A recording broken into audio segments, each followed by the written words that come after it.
magandang hapon po sa lahat. Mayroon naman pong isang followers ako na mag-share ng kanyang buhay, pag-ibig. Bago ko po simulan ang kanyang love story, mapapanood niyo po ang aking full video sa aking YouTube channel. Ito po ang aking YouTube channel. Tawagin na lang natin Jack ang mag-share ng kanyang buhay, pag-ibig. Si Jack ay isang 34 years old at isang seaman.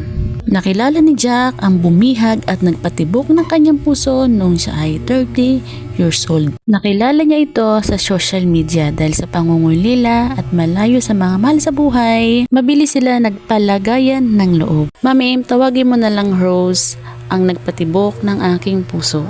Wow, si Jack at Rose. Okay, tuloy.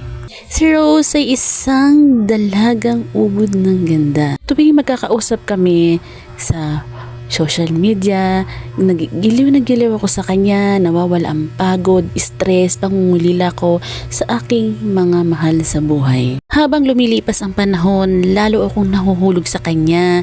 Siyempre, bilang isang lalaki, tinanong ko siya kagad, siya may nobyo na. Agad naman niyang sinagot ang aking tanong, wala pa daw. Sobrang saya ko nung mga araw na yon.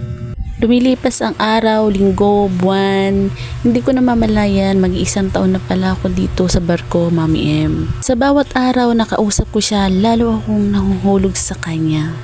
Patuloy ang araw na nagbabatuhan kami ng mabubulaklak na salita ni Rose. Ramdam ko sa puso ko na may pagtingin din si Rose sa akin nung mga panahon na yun. Fast forward tayo, Mami M. Dumating na nga ang araw ng aking pag-uwi sa Pinas. Oh wow!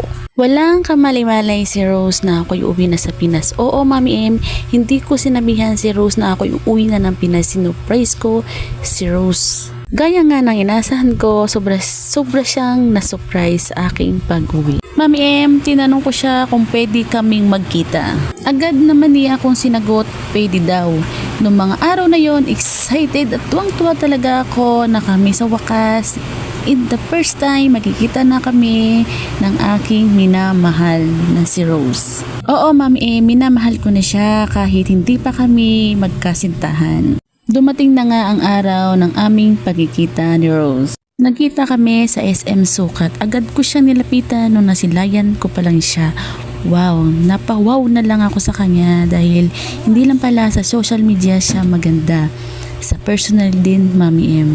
Kahit sinong lalaki mabibighani sa kanyang kagandahan. Agad ko naman siya nilapitan sa loob ng SM Sukat at ramdam ko sa kanya na siya ay nahihiya at naiilang sa akin.